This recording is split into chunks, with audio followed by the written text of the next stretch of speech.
Life Management Science Labs would like to acknowledge that we live and produce this podcast on the traditional lands of the Wurundjeri people. We'd also like to acknowledge the traditional owners of the lands of our listeners and our international colleagues. We'd like to thank and pay our respects to their elders past, present, and emerging.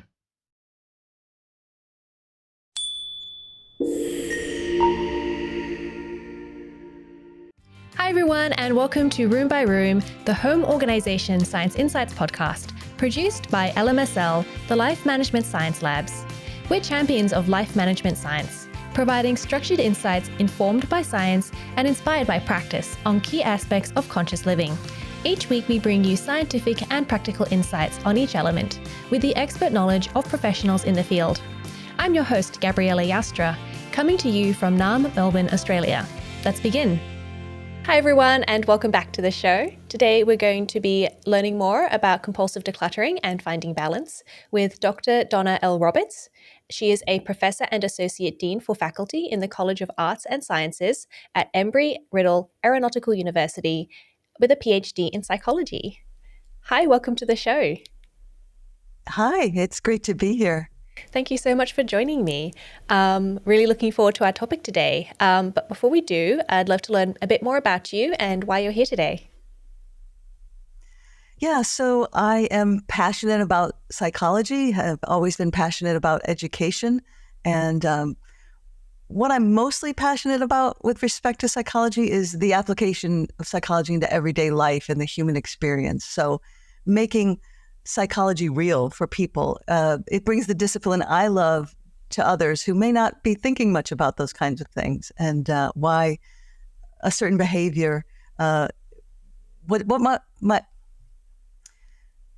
a certain behavior and what might be behind that in terms of using that in ways to improve their lives. So that has application everywhere: mental health psychology, consumer psychology, educational psychology, our workplace. And so I love the idea of bringing the theory that I love and make it real in people's lives.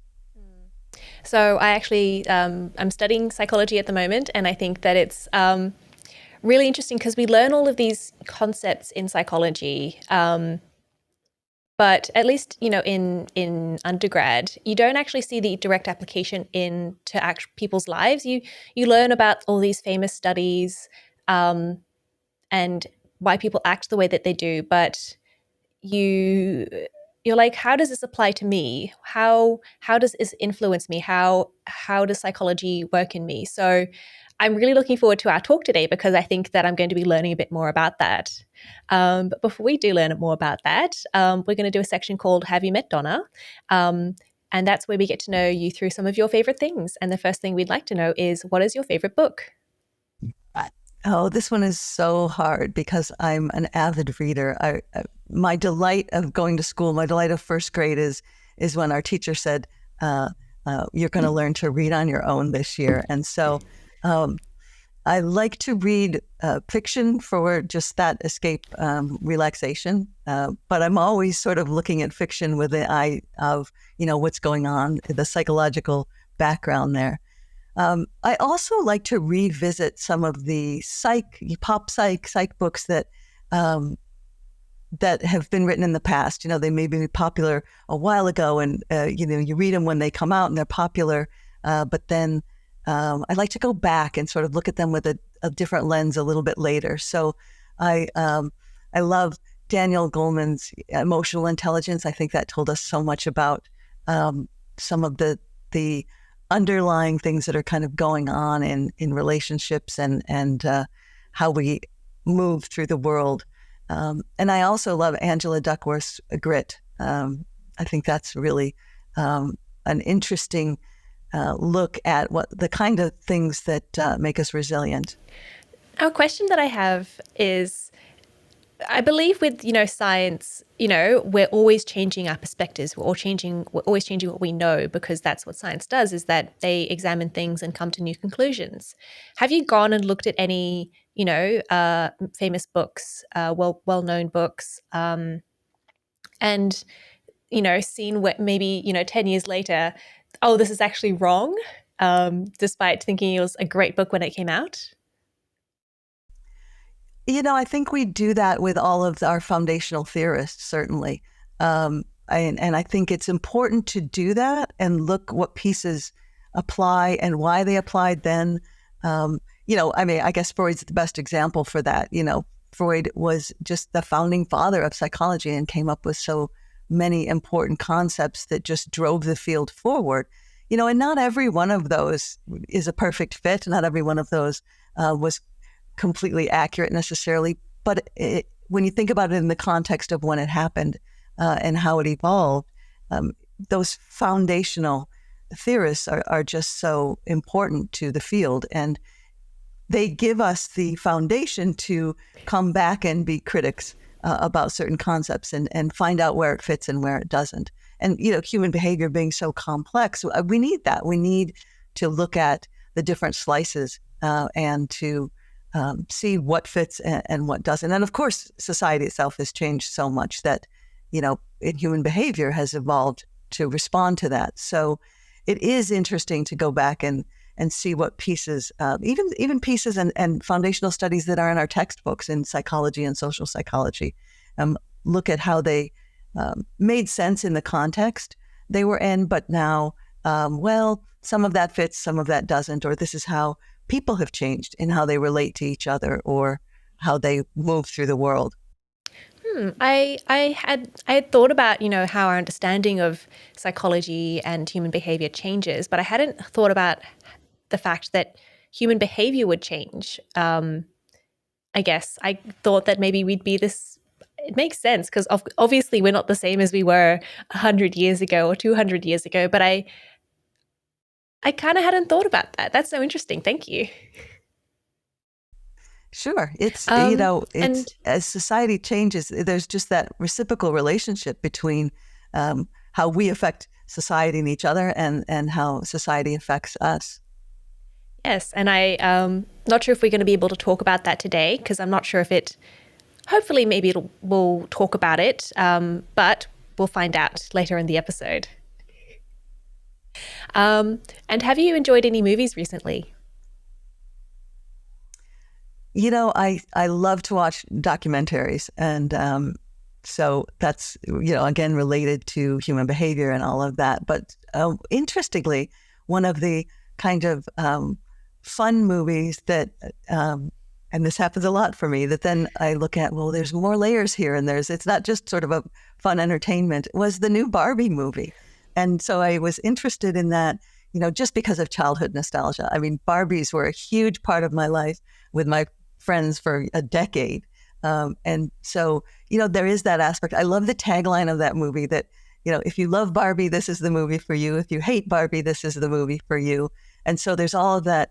I went in kind of looking at it for kind of, well, of course I have to watch a Barbie movie. It was a part of my life. But then, if you want to process aspects of that movie on a deeper level, they're certainly there. Obviously, Barbie has become an icon, and I love the psychology behind that. What goes viral with people? What makes something become such an icon? Which means it becomes something more than it was. It represents things to our society more than it was. And of course, there's been controversy about Barbie. So that was kind of neat for me to look at. On the one hand, just sort of fun, great soundtrack. On the other hand, to say, there's some psychological messages here too. Certainly. I liked how they both touched, I think, a bit on the consumerism aspect and how Barbie is shaped, particularly little girls, thoughts on what womanhood is. But it's also, I guess, given them also an avenue to explore what womanhood is. I thought that was interesting. I think that it's a good starting off point for our thoughts for the future as well. It doesn't say everything that we want to say, but it's certainly something we can start to think about. Yes, and I think it opens up dialogue about that. And do you listen to any podcasts? Oh, this is another one. There's so much out there and so many interesting things. One that I just recently discovered and I've been inspired by, Esther Perel is a Belgian-American psychotherapist who works on relationships and especially focuses on how intimate relationships have changed in our modern society and how we negotiate through those complexities. She has 2 podcasts, actually, Where Should We Begin, which is so interesting because it frames things in a therapeutic process for couples, and takes a little bit of the mystery out of that. And then her other one is How's Work, which focuses on relationships in the workplace. And we spend so much time with our work colleagues, and there's so many complexities of the relationship there that I think both of these are interesting. And I think she's just really expert at insights about what's going on in human dynamics. Interesting. I've heard some ads for her podcasts, but I haven't actually listened to them. I think I'm just overwhelmed with podcasts that that it's one that slipped under the radar. But yeah, that sounds really interesting. Because yeah, obviously, I think therapy can be mystifying. When I started studying psychology, and to be honest, even now, I'm not 100% sure of what actually happens behind closed doors. So I think that I will have to give it a listen and see what actually happens. Yeah, probably very good training for me as well. It's a great, it shows really that whole idea that I was speaking about before, about how these concepts of psychology and the human brain, which is so mysterious, and behavior and what motivates us. She does a great job at relating real concepts to what people are going through in their everyday life, and that's really what matters to most people. Yeah, definitely. And do you have a role model? Oh, there's so many, right? So, of course, as I said before, I've always been fascinated by the founding fathers, and because I think about, imagine being in their laboratories or in their studies, and they were on the cusp of some profound insights that are going to be, the foundation of the discipline for decades. And of course, they didn't really know that at the time, but those, the magic of those light bulb moments when they pulled some things together to unveil part of the mystery of human behavior. And even if they got some of it wrong, like we said, or only were able to explain kind of a small part of it, we owe a profound acknowledgement to them for, to paraphrase a cliche, being the giants on whose shoulders we can stand. So, there's Skinner and his experiments about reward and punishment, and of course Freud, with the whole idea of blowing open the whole idea of the unconscious, which is, we just take that for granted now that it's there. We still try to figure it out. And then Maslow and Carl Rogers, when they started focusing on the positive psychology and motivation, and Aaron Beck and all his foundational research on depression. But beyond that, I mean, what really strikes me lately, and I'm just so grateful for where we are with media and the way we can distribute media, is, just everyday people as everyday heroes in their everyday life. You can go to any podcast venue or YouTube, and you can, you just search for a topic, whether it be depression or anxiety or any just a general mental health or any of the broader topics, and you come up with a lot of, mini documentaries and real life testimonies where people are talking about what it really means. So we've got these textbook concepts, and again, I love theory, but to see these people and them actually living and dealing with a variety of issues, those are kind of inspirational role models for me these days. Yes, anyone who is able to share themselves, because I think it is very hard to, sometimes these are very difficult conversations for people to have to the public. And I'm always very impressed that someone can, first of all, just voice it, and also has the courage to voice it so that we can all learn from that. Absolutely. And we've come so far so fast with being able to break the stigma of a lot of things because people have come forward in ways that they didn't before, and just put themselves out there to the whole internet audience. And have you completed any courses that have inspired you? So I love education and I love to keep learning. And I love the master classes, a lot of them about writing and art. I think that's inspirational as well. But also one of the things that I really am interested in is Jungian psychology, and particularly the archetypes. And so there's archetypes in terms of how they manifest in society. So archetypes in film, and I've taken a couple courses recently on that. Do you think that sometimes people like to simplify things a bit too much? You know, when people say things like, there are two types of people in the world, where obviously there aren't two types of people in the world. Do you think that, archetypes can be maybe too limiting sometimes? Yeah, this is the struggle. You've hit on the struggle that we have when we try to sort of label or compartmentalize anything, even archetypes, of course, any of the things, the personality tests that are out there, even the ones that are very, very based in research. And, obviously, they're generalizations. And so we have to be conscious of that fine line between pigeonholing somebody that reinforces any sort of stereotypes that might be discriminatory or might limit someone, versus just trying to sort of compartmentalize things and structure things to help us understand better. So I think always keeping in mind that idea that these are generalizations, and that the human behavior is just the sum total of thousands of variables at the time. And human personality is certainly so multifaceted and changing. Interesting. Yeah, thank you for sharing that. So we're going to move on to our interview, but before we do that, we just like to let everyone know that we are going to be talking about compulsive decluttering. So if the content of this episode causes you to be worried about yourself or someone you know, please seek professional help, and we'll put a bit more information in the show notes if you are looking for some help.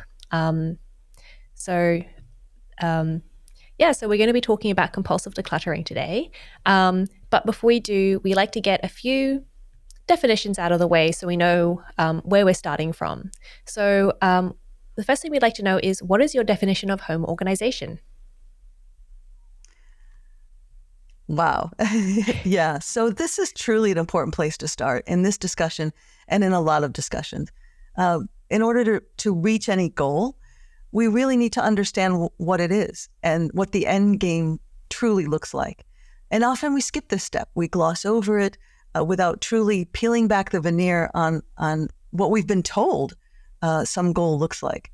So this step can be harder and more involved than it really seems at first. And so in terms of definition of home organization, I think it's the process of really intentionally arranging a living space so it's harmony in there, and it supports well-being and functionality and lifestyle of everyone there. And it goes beyond aesthetics or any sort of minimalistic ideal that we've seen so many times portrayed to us in social media, particularly. So true home organization, I think, is about us creating spaces that reflect your values, your needs, your aspirations. And that's going to look different for different people. It can't be a one-size-fits-all equation. And I think that's where we sometimes get in trouble.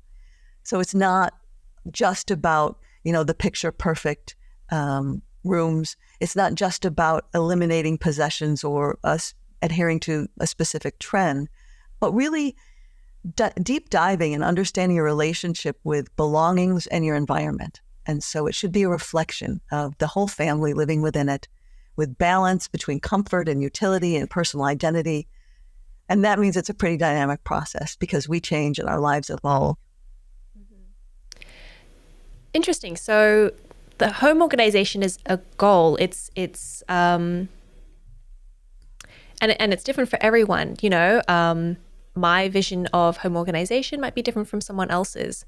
And is this where compulsive decluttering kind of steps in? I might be wrong here, but is it, that we see the perfect image of the perfect home on social media, and there's not a speck of dust, there's not a speck of clutter, it's all perfect.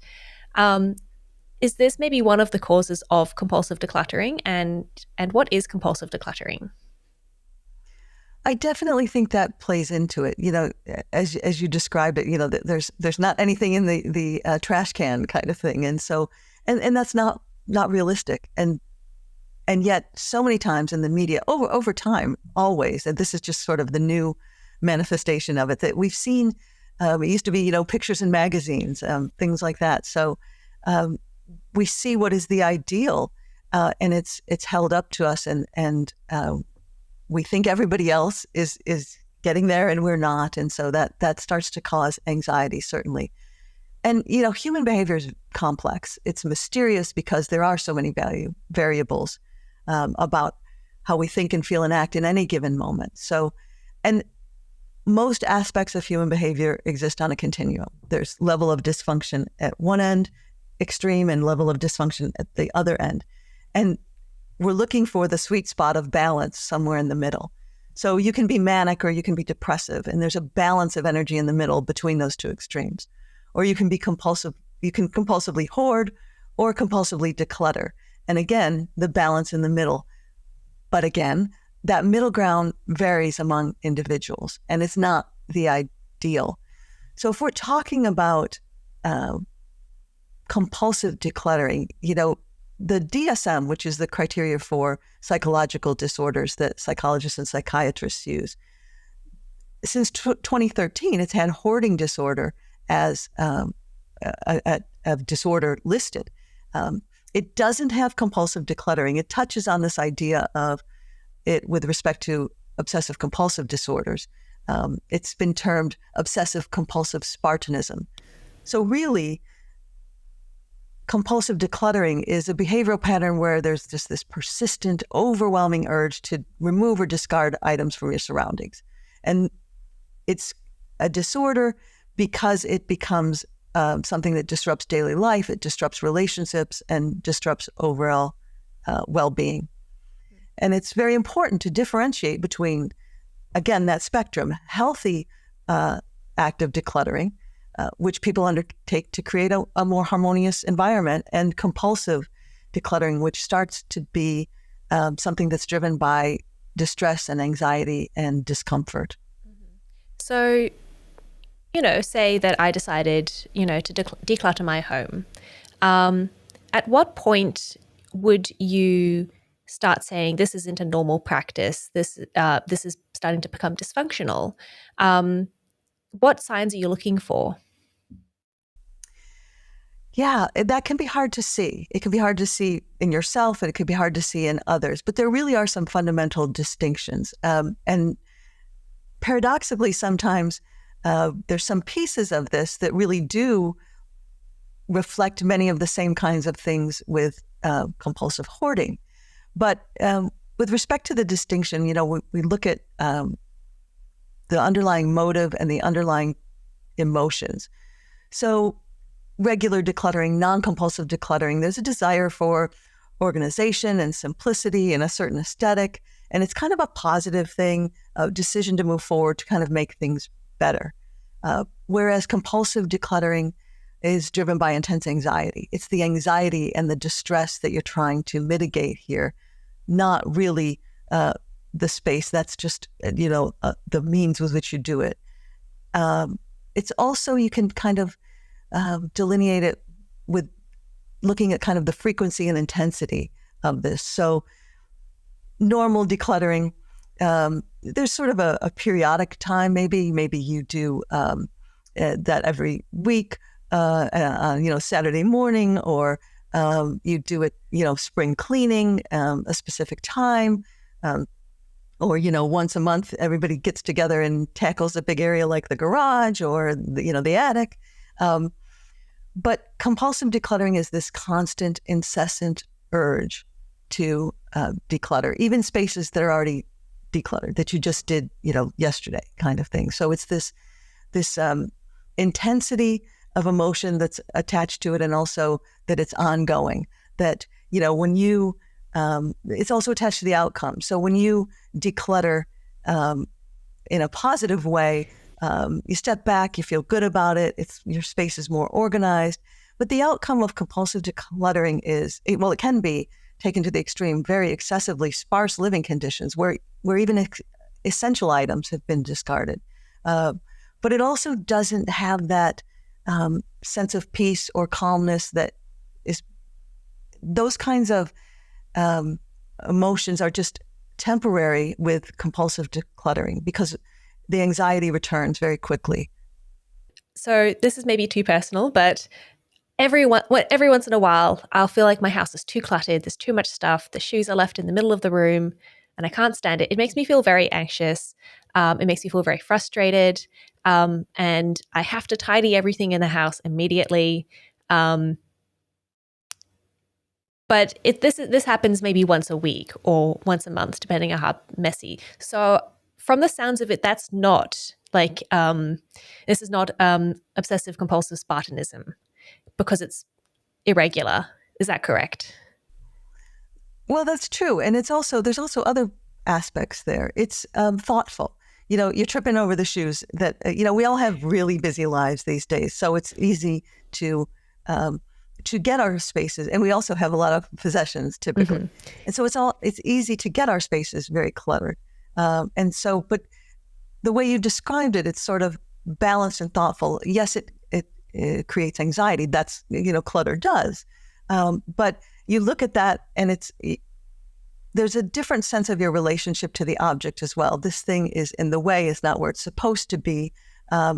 There's a rationality to what you've described, whereas compulsive decluttering, again, it's kind of been described before as the anorexia of things, that it's not, someone suffering from anorexia can look in the mirror, and even if they're 90 pounds on a tall frame, they don't see themselves correctly. They don't see that they look at themselves and they still see that they're overweight. It's the same thing with compulsive decluttering as an analogy, that they look at an area, and if anything is out of place, or even if it's not, if there's just objects there. Extreme examples are, people have emptied their refrigerators because there's just too much stuff in there, and they have emptied, taken away really essential items because that is causing so much anxiety just to have these accumulation of objects, even if they're appropriate. So no, it doesn't sound like your example. It sounds like, that's sort of a routine that, okay, once a week, we really have to clean this space up because it's starting to, these things, objects not being in the right place are interfering with, sort of our daily routine. Okay. Glad to know that I haven't self-diagnosed myself. But so you're saying that it's not just the decluttering, but it's also the decluttering of things that you need, the things that you need in your life. Not just things that, I don't know, like I don't need all of my books, really, to be honest. It's not just getting rid of those. It's getting rid of things like the milk in the fridge that I actually need to use. Yeah, so that must be very disturbing because then I imagine living in this house where there's a bed and nothing much else because you've gotten rid of everything. Seems like it'd be very difficult to live in that situation. Yes, and that's one of the signs. And again, taken to the extreme, people rid themselves of essential items, things they need. And obviously then they have to go back out and buy food. And so it's this cycle of constantly getting rid of the objects because it's the objects themselves causing distress, not in a more functional way where you say, all right, I've got, this number of books and I'm really not reading these. So I probably should not have them taking up this kind of space. Or, I need to clean out the spice cupboard because I'm not using, half of what's in there, and I probably won't use them. So again, that difference between sort of the rational discussion in your head or with others about, what is functional and what is not functional. Mm-hmm. And you did mention hoarding a bit. How is there a relationship between hoarding and decluttering? Absolutely. It can be motivated by some of the very same things that, underlying psychological and emotional reasons for that can be very similar. So many of the underlying reasons for compulsive hoarding are similar to some of them for compulsive decluttering. It just manifested differently. So, for instance, the need for control is a big one that's commonly theorized as behind compulsive decluttering. There's this overwhelming anxiety-based reason for controlling the environment, and this happens particularly when life is chaotic or unpredictable, or you just feel like there's things they can't control. And so, by rigorously decluttering, people can feel they do have a sense of control. At least this I can control. And some of that, again, think of the spectrum of behavior. You can see that in a functional way. If you're looking down, you're trying to work on your next podcast and come up with topics and questions, and your desk is a complete disaster, and there's everything on it from yesterday's lunch to you've got my worst habit is having 75 browser windows open, that kind of thing, and you just stop for a minute and go, okay, I need to take control here. I need to clean up this space so I can focus. That's a very functional reaction. Again, just take that steps farther towards that extreme example when just this constant need to control this and to remove and discard items in order to feel control. Mm-hmm. There's also, it's also, both of them can also be responses to past traumatic experiences, one way or the other. It can be a coping mechanism for dealing with that kind of trauma. The sparse environment might help people avoid triggers or establish what they feel is a safe space. In the same way, and fundamentally, again, with underlying motives, that hoarding can be something that makes people feel they've created a safe space. Psychologists tell us that so much of our behavior is either a reenactment of or a rebellion to what we've experienced in the past, and particularly traumatic experiences that we've had in the past. A drive for perfection underlies some of the behavior as well. And paradoxically, again, even hoarding, again, because of the dysfunctional thought patterns that the hoarders have, that might be their perfection, having all of these things, having them arranged in ways that they find meaningful, is part of their drive for perfection or their need for control. And conversely, with decluttering, it's the drive for perfection. And I think with compulsive decluttering, it also is motivated by what you described before, this idea that there's this look of perfection out there in social media that's put forward. Here's the perfect minimalistic, living room, home, garage. And so those visuals have set up an unrealistic standard for perfection with respect to that.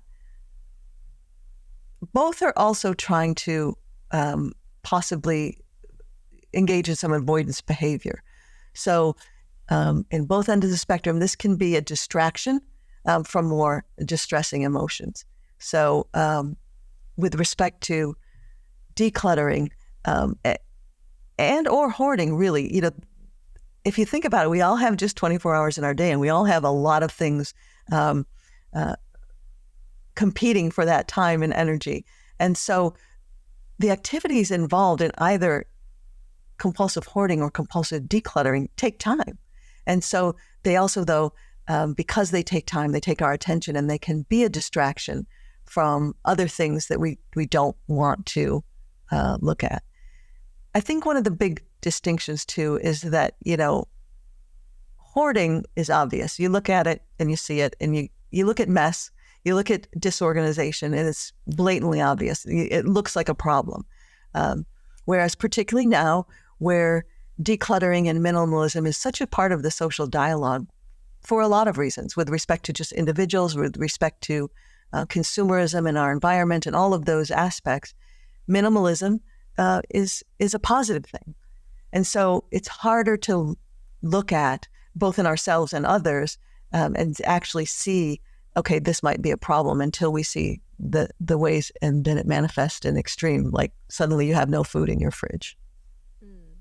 So if you have a friend or family member, before it gets to the point where, you don't have food in the fridge and you're having to buy food every day because you're getting rid of it, before that point, what are the signs that you should be looking out for, and how can you help someone in your life who is experiencing this?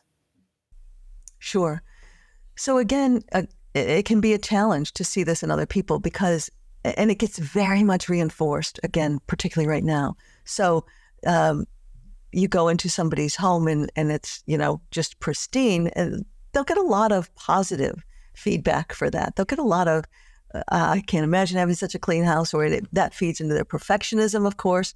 So it can be very challenging both to identify in yourself and others, but also to have a motivation to change. But some of the things that we can see with respect to behavior is the distress, the anxiety. There's an intense level of anxiety about objects and clutter. And so even if someone's, again, there's an irrational aspect when we get to the ends of the spectrums. And so there can be an area that's already well organized, but there's one thing in the garbage can, or there's one extra book on the coffee table, and to others it still looks obviously very organized and very minimalistic. But again, it can be something that is not self-perceived. So, but there is a distress around that. There's an anxiety when a person is experiencing that clutter, and it's pervasive. It's there a lot. These moments of decluttering, the actual acts and getting rid of the objects, really provide only very temporary relief, because it's about that spiral of anxiety. Then, of course, just when it becomes obvious, the overzealous removal of things, always giving something away, when the living space starts to lack essentials and necessary items, or something that really should or does have a sentimental meaning. And again, just that sort of overzealous reaction to objects, and repeatedly. So you talked about, once a week you might decide, okay, I really need to organize this area. There's stuff everywhere. But this is, a repeated check, like what we think of when we think about obsessive compulsive behaviors, repeatedly checking and cleaning the same area, constant revisiting the same, the closet that's already organized and clean, kind of thing. And another aspect we haven't touched on yet is this idea of avoidance behavior. So it's not only, discarding what we have, but a real intense avoidance of any sort of acquisition. An emotional reaction to any kind of shopping, even that which is necessary in extreme cases. And so adding items becomes a very, very stressful experience. Or, receiving a gift because they're thinking, instead of, oh, this is really nice, they really know me, or even if it's the opposite, when you get something, you're like, what do I do with this? But their reaction instead is that, how do I get rid of this? How do I get rid of this? This is something, again, I need to not have. I need to get rid of. And so, and sometimes, and again, some of this is reinforced by the social dialogue, but feeling that acquiring things is morally wrong or socially wrong, or it makes them feel guilty, either something stemming from their past, or something moving forward with respect to these ideas of consumerism and things like that. And a really big deal here is that it interferes with daily life. That, again, it becomes so consuming that it interrupts regular activities, that you won't do something with the family because you've got to declutter, that you won't, that you have not enough time or energy for the things you need to do, work, anything important that we do in normal life. And when we get to something like an obsessive compulsive kind of reaction to things, that takes precedence over all other things because the anxiety is so intense. Yeah, so I guess there's no one way to, I guess, to see it in someone, because it is quite a wide-ranging thing and it affects a lot of different aspects of your lives. But I guess being perceptive to other people and how it's affecting their lives and their emotions and their anxiety, and not just seeing, I guess, the surface value of, oh, it's nice and tidy, but also seeing what that's causing in them and their behavior, being perceptive of their behavior, or if it's yourself, your own behavior. Absolutely. And again, it's difficult because there are very functional visions of this. You walk into someone who has, mindfully decluttered or embraced a minimalistic lifestyle that can be very healthy and very good. You touched on something that's important: the strained relationships, and the conflicts with others, because this, like hoarding, like the examples we see of hoarding, causes strains in relationships. And so, again, because the individual is having so much anxiety, it's not just sort of my desk that needs to be cleaned off. It's every corner of the house. And so that when we live with other people, there's always that give and take and that compromise and that those boundaries. And this is something that causes a great deal of anxiety and strain in relationships, where this idea of the compulsive decluttering is imposed on others. I read an account where a child remembers her mother being an obsessive declutterer, and it created so much anxiety in that child because, she would come home from school and her favorite toys would be gone. Something she just got, a week ago, or something, a piece of artwork she made in school that was so important to her or something. And that she started hiding things, first of all, around her own house, but then kind of stashing things in other friends' houses, or even places in the neighborhood where she thought, they might be safer than in her own home. So again, obviously between spouses, between parents and children, those strained relationships are big indicators as well. And the interesting thing is the emotional response post-decluttering. So if you're doing decluttering in a positive way, you organize the space, you get rid of things that you're never going to use anymore, and you feel a sense of accomplishment and you feel good about that, and suddenly your space is opened up and everybody has more room to exist in that space. The opposite is true with obsessive decluttering, that there's a very temporary relief, that initial anxiety is gone and then it's replaced again, because it's a cyclical pattern, because you haven't really addressed the underlying need for control, the underlying reasons why, and the trauma, the reaction there. Okay, so you've discovered that your friend, your family member, or yourself, you're thinking that you might have obsessive compulsive Spartanism. What is the next step to, figuring out what's causing it and to finding some help?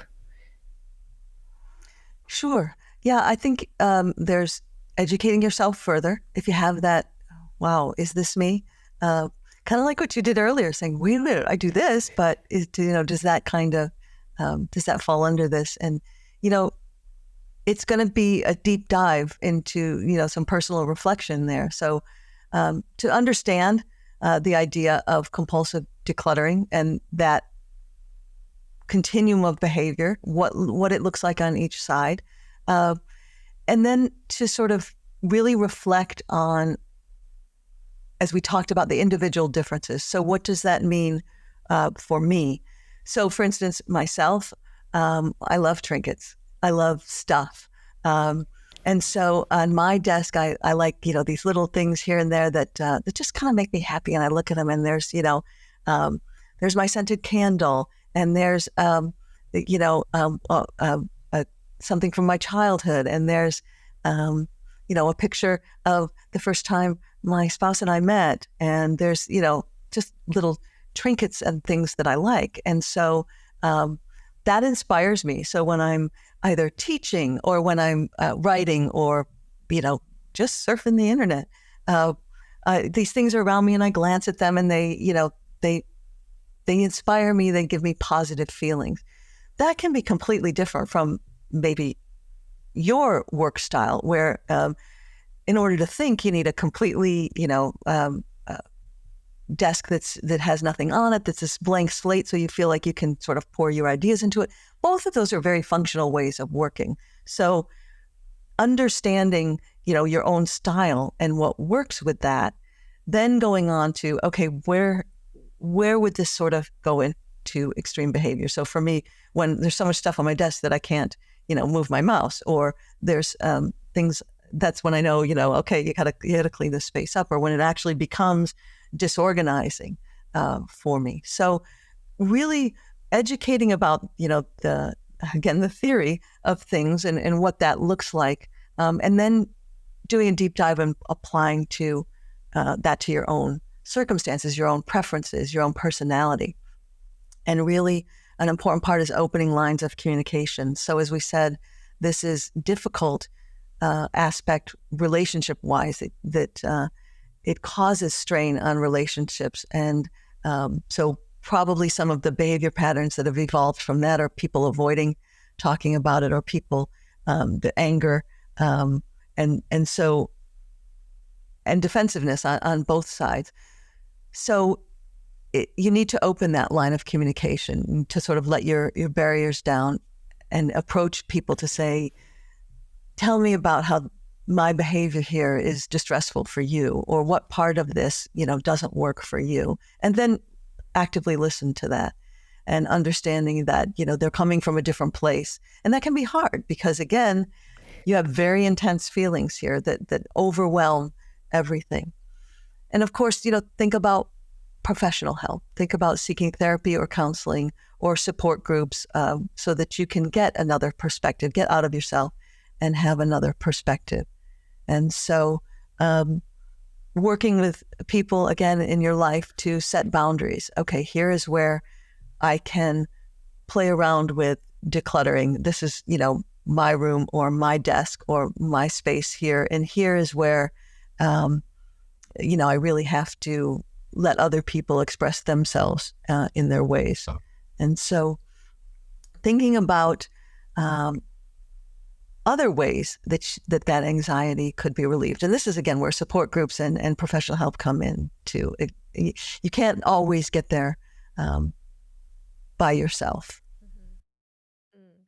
But yeah, doing that research and figuring out, I guess it's a lot easier if you know a little bit about what's happening to you, and then you go to speak to someone, a professional, a counselor, a therapist, and you can say, these are the things that I think is wrong, rather than having to start all the way from the beginning. It's easier, I guess. Not easy. It's never going to be easy, I don't think. Sure. But finding, let me have a think about this first. Sometimes when you, one of the ways when that you justify your behavior is certainly, through looking at social media and saying, this is what I'm supposed to do. But also sometimes we look at, so somebody who's an obsessive declutterer will look at like the hoarding thing and, oh my God, look, I don't do that. Is this what you want our house to look like, kind of thing? So that they build justification. Or they'll look at something as part of the education process too, is to let down your defenses. And so they'll look at something about an obsessive declutterer and say, well, see, I keep food in the fridge, so I can't be doing this. And instead, what we need to do when we really deep dive into looking at ourselves and our own behavior is look at that behavior and say, I might not, clean out the fridge every day, but where do I do that? Not, I don't do that, but where do I do something like that? kind of thing. And so that helps us reflect on where is my behavior in the spectrum? And is that behavior hurting others? Is that behavior hurting our function, my function, our function as a family? And so being able to, again, look at that and apply it to you, even if it's not sort of a perfect example. Thank you. You said exactly what I wanted to say. And something else. So we've discussed previously how obsessive decluttering is part of, or currently part of, obsessive compulsive disorder, and how it's related to hoarding as well. And we've talked a lot about anxiety, but are there any other mental disorders that are related to obsessive decluttering? Sure, there's a lot of connection, again, because everything's on a continuum. When we think of disorders sometimes in the way, of course, they're portrayed to us and in the DSM, it's this, here's this one, and here's this one, and here's this one. And, again, humans are more complex than that. So there's a lot of overlap often in disorders or things that approach disorders. So obviously, as we talked about, obsessive compulsive disorder, repetitive actions that an individual feels compelled to perform to alleviate anxiety. That's obsessive compulsive. And so you can see where this falls under that, that this ritual in order to quell those overwhelming feelings. And so not everyone who engages in compulsive decluttering has, strict OCD, but there is certainly overlap there. It also, again, as you mentioned, relates to several anxiety disorders. So there's something called general anxiety disorder, which is just this pervasive, overarching sense of anxiety and worry, constant worry, even when things are good. Then what I'm worrying about not worrying, and anxiety is, the same thing. General anxiety is not necessarily pinpointed on certain things. So with obsessive decluttering, we do have those pinpoints about objects and everything, but what it can do, because anxiety is pervasive and it just spirals.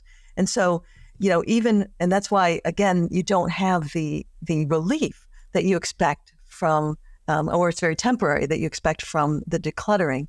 And so what that tends to do is leak out into others. So there's just this pervasive anxiety all the time, which is similar to general anxiety disorder, and also social anxiety. It's related to social anxiety. When you start to, certainly you see this in hoarding, when those relationships start to be, to break down because of your obsessive decluttering, or you become shamed that, other people might see what you're doing or glimpse into it, or you become anxious because you don't want anyone in your house because they might bring a gift or they might, mess things up, kind of thing. So you might withdraw socially and feel anxiety with respect to that. It also can be related, as we talked about briefly, to traumatic experience. So post-traumatic stress disorder, this could be one of the various coping mechanisms that you would use that to deal with feelings and the symptoms of PTSD. So the act of decluttering can be distraction. It can be a kind of a temporary refuge from those traumatic memories or the triggers. And also it can be related to depression. It's not a direct symptom of depression, but definitely the two can intersect because, again, all of the feelings, all of the impacts that obsessive decluttering can have on your lives, the strain on relationships, it can cause you to withdraw and have, symptoms of depression.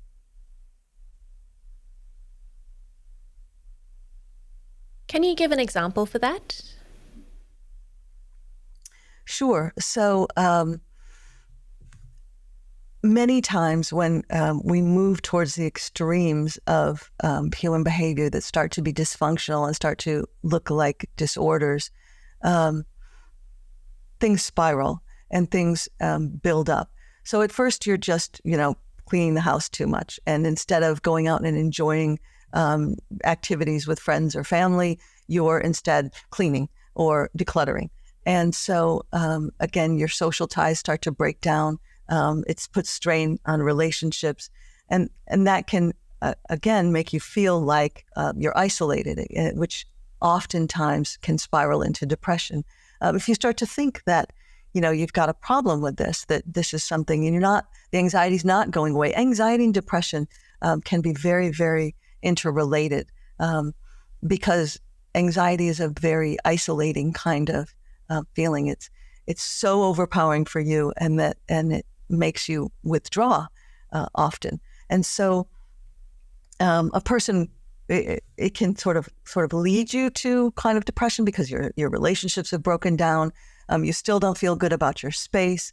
Or it can kind of the other way. A person with depression might gravitate towards decluttering as a way to feel productive, or again, regain that feeling of control. And so isolation, self-worth issues, trauma with respect to the PTSD reaction, and difficulties in relationships, all of those can contribute to depression. And again, remember that this is taking up a chunk of your life. So suddenly you're late for work, or you're not able to perform a lot of the duties and responsibilities that you have. That both causes a reaction in other people, but also makes you feel like like you're not doing the things you should be doing, like you're not a good person, and you start to sort of attach all of those labels and value judgments to yourself. So it's very, very complex. And I always find it so interesting that as you said, we compartmentalize all these various disorders, but they actually are so interconnected, and it's not one causes another. It's one can cause another, but it can also go the other way. And it's so, I just think it's very interesting, and I always want to get to the bottom of everything. Yeah, human behavior, like the beauty of it is that it's so complex, and the frustrating part is that it's so complex, because I think particularly in Western thinking, we like that linear equation that gives us an answer. We like the cause effect. We like the silver bullet that shows us exactly the line of things. So it's not like the hard sciences in chemistry, when you put 2 molecules of hydrogen with 1 molecule of oxygen, and you pretty much always get water. It's the same kind of conditions, the same kind of variables can come out differently in different people. And then, of course, psychologists struggle when you have what they call comorbidity, which is more than one dysfunction or more than one disorder operating together, because we were looking for those cause and effect, and they obviously complicate each other. Yeah. So, unfortunately, I don't think we can fix anyone today. This is as we said, it's a very big topic. It's very complex. There are many causes, and I'm assuming as well that there are many ways to overcome, to, improve your life so that, you're not dysfunctional. But I'd like to bring it back to like maybe one practical thing that we can do.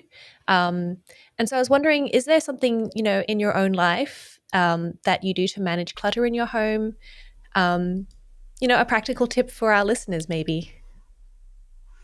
Sure. And there's a lot of, advice out there about decluttering, because that's kind of a big thing. But I think one of the important ways to approach this is that we want to do intentional decluttering, and knowing that these sort of strict guidelines of you can only have, 100 objects, or you can only have, this much of a capsule wardrobe, and things have to look like this. That's not going to work for everybody. You have to make a conscious choice about what pieces work for you, and go from there. So, just an example for me is I talked about sort of my desk and loving trinkets and things. And so when I get to a place where like, okay, this is a good reflection of me. This has enough trinkets. It makes me, inspires me. I love this. But of course, I still go out and I see something and I'm like, oh, that would be so cute on my desk, or that would be adorable to hang on my wall, or, whatever it is. If the place has already sort of got that right balance, then I try to practice, or at least be mindful and think about that one in, one out rule. Whereas if I bring something new, I have to let go of something. And so if I put something more, if I find this great trinket that, oh, this is just me, and I want to put that, on the side of my desk so I can see it every day, then it's like, okay, something here has to go. And again, these are not hard and fast. These are just ways to sort of keep ourselves in check with respect to this idea of me knowing that, you like a lot of stuff, Donna. So you need to be careful here. You need to not overclutter things. And so that is, again, just something that keeps you grounded. And again, the mindfulness approach to consumption in general is something that I think is important. And it can be challenging because obviously, particularly with respect to emotionally sentimental, emotionally charged objects, it's hard to get rid of something. And it's like, well, this one more thing won't matter, and that kind of thing. So that's kind of an ongoing practice. And one other aspect I think that's been very helpful for me is this making sure that you keep decluttering a conscious choice. And this idea is something you do, and you do that with sort of some regularity, like you talked about. Once a week, I kind of take a look at this, and you can divide this in any ways that work for you. In terms of, 15 minutes in the morning, that's my declutter time every day. I just kind of go around and see, what's out of place. And then in terms of why this might help in terms of compulsive decluttering is then, okay, you get your 15 minutes and then you got to stop. And so that you have this every day that you can turn to, that you can relieve this anxiety, but you keep it contained.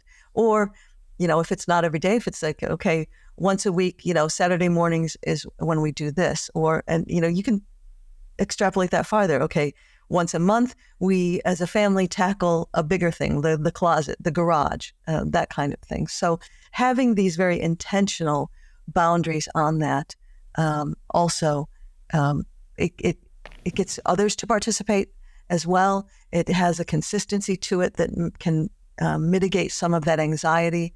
And it also promotes kind of the balance there. Thank you. I think that's, I like how you've brought both the cluttering and decluttering aspects into that, because, I personally tend to focus on reducing my clutter. But yeah, today we're talking about reducing our decluttering. So thank you. So we'll move on to our questions from the audience section. That's where we get the audience to send in a few questions for us. And the first question is, what are some signs that compulsive decluttering behavior might be causing tension among family members, and how can open communication address these concerns? Sure. Great question. Because typically when something's happening in a family like this, everybody kind of retreats to themselves. So obviously the person who's obsessively decluttering has all of these issues that we talked about going on, this intense anxiety. And when that person is then sort of overstepping boundaries and, discarding someone else's objects and, imposing their own sense of order on common areas or someone else's areas in a family, that's going to cause conflict. The obsessive declutter is going to throw out probably a lot more than the other family members were. And they don't necessarily, they do it again with an intention of reducing their anxiety, not about sort of that conscious decluttering that we talked about. Like, well, this is a shirt that no longer fits you. There's not that rationality involved. So we step up the emotional level there. So you'll have, spouses or family members, children, very frustrated because their own boundaries are being violated. Their own things are getting thrown out. And it all is kind of, whenever there's a dysfunction in a family, sort of everything sort of starts to center around that. Psychologists like to call it, the the horse on the dining room table or the elephant in the room kind of thing. It's this thing that is kind of always there, and we stop talking about it, even though it's this huge thing, because there's so much frustration. And what happens when we don't talk about it is we build up resentment. And so it's not that it goes away, obviously. And so that can trigger more anxiety in everyone, obviously, but also in the person who's decluttering, because, now you've got these other very valid reasons to feel anxiety, these relationships that are very tense. And I think that, again, the scenario I talked about, the little girl who was just always, feeling like all of her cherished toys were going to be thrown away. And I think open communication, obviously, is the key to that we have to acknowledge that other people are experiencing this differently and as valid as as our own experiences. So being able to come to a place where, open up about what your experience here is. And I think a lot of emotions will come with that. And so it may be something that needs to be mediated by a professional if the feelings are very intense and people struggle to see other people's side of things. But the open communication then can start to lead us to some rational remedies for things like this. Like, okay, this is the child's area and it gets to be this free expression of that within these kind of limits. So to set up those boundaries while still acknowledging the idea that, this person with the compulsive decluttering needs ways in which that anxiety can be relieved.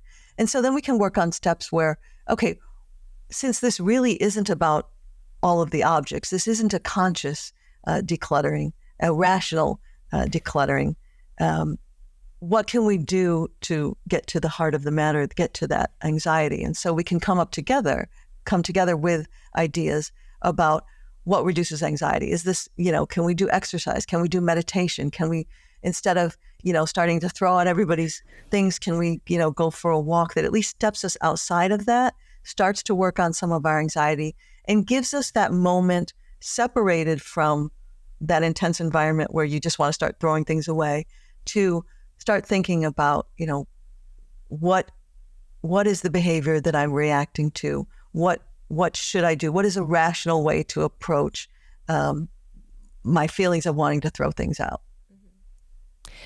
But what happens if the person who has the obsessive decluttering, what happens if they haven't gotten to the point where they've accepted it yet? They don't see it as a problem, but the rest of the family does. How do you broach that conversation with them? That's very common. And we see that again, and we see the same thing in hoarding, whereas, the person either is in denial themselves, really doesn't see it as a problem, sees everybody else and their behavior as a problem, or sees it as a problem, but just the anxiety is so intense that it's overwhelming and you can't move past it. It's important for the other people to understand that this is a level of anxiety that you probably don't understand if you haven't felt this. So to be compassionate with respect to that, that doesn't mean avoiding the problem or not addressing the problem, but it just means that understanding, because when you look at the hoarding examples, and it's similar for the obsessive decluttering, the people who aren't experiencing this distress look at it and say, I don't, why is this so hard for you? Or why do you not see that, we don't have any food in the fridge? Or why do you not see that we have, so much clutter we can't move normally through the house? So others, it seems so simple and so obvious to people who are not in that moment. And again, for that person experiences it, it's become tunnel vision. They can't see it because the anxiety is so overwhelming. So for somebody who's not approached that yet, it's possible to sort of start to attack kind of the other pieces there. So, for example, again, obviously it's causing strain in relationships. So if you can open up a conversation, you might not be able to open up a conversation about the decluttering, because probably by that time you've already tried to work on a lot of conversations. It's easy to say communicate, open communication, and what people get frustrated with sometimes in approaching these kind of things is, we've tried to talk about it, and we've gone everything from begging to screaming to, everything in between. And so sometimes what works is the idea that let's attack one of the other symptoms that's going on here. This idea of, our relationship is really strained right now. And if you can sort of approach some aspects of that without initially delving into the whole decluttering, and you have to do that gently. And again, this is where, professionals can help guide those conversations. And,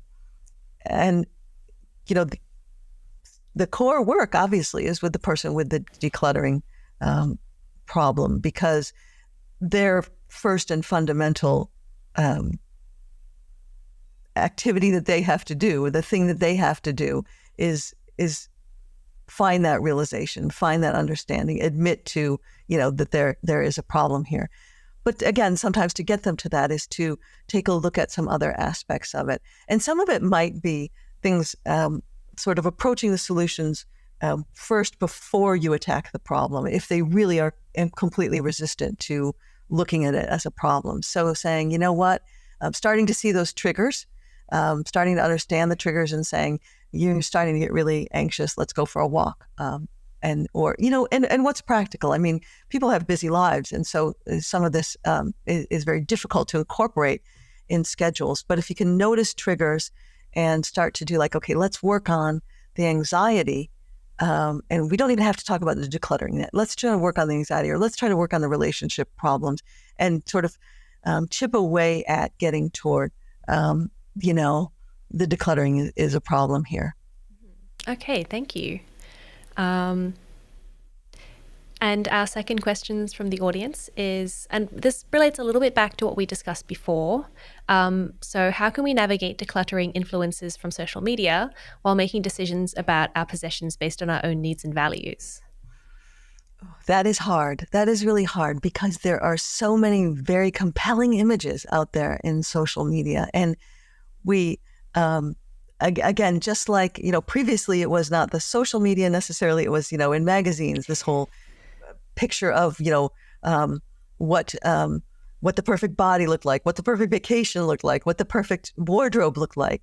And knowing, just stopping and knowing that this is a creation. This is a creation for one shot or one picture or one video. And that's hard because, visual images are so strong. They're processed so strongly by the brain. And so to know that, okay, that looks really, and especially if you really resonate with sort of that minimalistic look, if that's oh, that looks so good. When you're on vacation, walk into a hotel room and you're like, oh, just the simplicity here starts to help you, maybe calm you. Those are the kind of the feelings you have when you react to some of the social media pictures of perfect minimalism or perfect decluttering. And so we have to know that this is a little slice of a non-real life here. And so acknowledging that, and again, still you're going to have those, that doesn't get rid of all the feelings. That doesn't really get rid of, oh, I want it to look like that kind of thing. And so, but knowing that, so my fellow psychologist colleague of mine, with talking about this with respect to sort of women's images in the media, her catchphrase is, even the girl in the picture doesn't look like the girl in the picture. And so keeping that in mind, that, that picture is not a real living space. It's a showroom. It's an example here, and knowing that it's like when you walk through, a staged home when you're buying a house, that, it looks like, because there's nothing in there yet. There is no food in the fridge yet, kind of thing. And, food in the fridge looks messy. And so understanding that those images are not real. They're not real. They don't reflect real life. And again, it's hard because you go, yeah, but I want it to, kind of thing. And I think this is where some social media, I think there's a real movement toward being more realistic. So we have some people out there on social media that are saying, no, this is what a woman's body really looks like, or this is what a home really looks like that's lived in. Or and it's not sort of showing the messiest thing, but showing reality of, there are alternatives out there in social media that will say, okay, this is the reality of decluttering with, 2 toddlers kind of thing. And people are more willing now to show that realistic side. And I love that movement about social media as a reaction to, they're not just 3 books in a vase on the bookshelf kind of thing. It reminds me a little bit of, I'm really into like sewing and knitting. And for a while there was this, we have these flat lay photos, which is, whatever you're making, plus maybe a cup of tea and a book and a candle. And people were doing, this is the reality and this is actually what it looks like. And, their dog is lying on their feet and, there's a half-eaten biscuit and the lighting is terrible. And it was really lovely to see, because that's what I look like when I'm doing these things. I don't have a book next to me and a candle lit and a half cup of tea. And it sounds like what you're talking about as well. Maybe we should have, maybe for every beautiful home photo inspiration, we need to have a second photo, which is, this is what it actually looks like when someone's living in there. That's right. That balance in the middle. And so, we see the hoarding spaces that we like, oh my God, and there's garbage everywhere. And, that are sort of horrifying, like watching a train wreck. And then we see the other that's just perfectly minimal. We need to show examples of that middle ground and the space for individual expression of that middle ground. Crafting is a great one. There's these perfect crafting. And even, I also like cooking shows. And so when they show cooking shows, it's like, I noticed this just the other day when I was watching. So she was sprinkling, powdered sugar on top of the final part of the dessert. And of course, it was getting all over the counter too. And sort of the next frame was, it had this perfect powdered sugar on the torte, but nowhere on the counter. And I thought, what, I caught that. And it's interesting because we don't realize, unless you're really looking for that kind of thing, like when people look for bloopers in movies and things, most of it, you're just sort of taking it in and you don't see that. But when you're taking in and internalizing it, that this is what it's supposed to look like kind of thing. And so, more depiction of reality, and so attached to this is what it's supposed to look like. It's kind of, if yours don't look like this, then there's all kinds of guilt and shame and what's wrong with you and why can't you do this? And again, there's other examples of, sort of the Pinterest perfect project and then somebody sort of trying to do it. And some of them are really funny because, let's face it, there's some epic fails. But even especially when they film, the craft show or the cooking show or whatever, they, or any movie, obviously, they have, they film it, how many times they need to get the perfect shot, which means, they've got, 7 examples of it lying on the edit floor. And so I think it's important for us to remember that life online can be very heavily edited. Thank you for that. Definitely something that we need to keep in mind, I think, whenever we're looking at social media, movie, TVs, pictures, magazines, anything like that. So thank you for reminding us. And if our listeners want to find out more about you, where can they find you? Sure. So you can always email me. My email is donna.roberts@erau.edu. And always interested in engaging in conversations about the psychology applied to everyday life. I also write articles, short articles about a variety of topics about psychology and everyday life. And so I have a Facebook page called Psych Stuff, but it's spelled a little bit differently. It's a group, and it's so PSYCH space and stuff. I'm kind of doing the alliteration with how we spell psychology. So stuff is spelled PSTUFF. And it's just a place for, where I write all kinds of things and invite others to, show aspects of psychology in everyday life. And if you're interested in any of that, please don't hesitate to contact me. Great. Thank you so much for that. And we'll put those in the show notes. So if you can't remember how to spell stuff, you can find it in the show notes. Thank you so much for joining me today. Thank you for having me. It's been a pleasure. Thank you. You've been listening to Room by Room, produced by the Home Organization Science Labs, a division of LMSL, the Life Management Science Labs. More episodes like this from across 10 life management perspectives can be found by searching LMSL on Apple Podcasts, Google Podcasts, YouTube, Spotify, and other podcasting apps available on your smart devices. If you enjoyed this episode, please consider rating our show, sharing it, and subscribing to our channel, as it helps other people find it so we can grow and bring you more quality resources.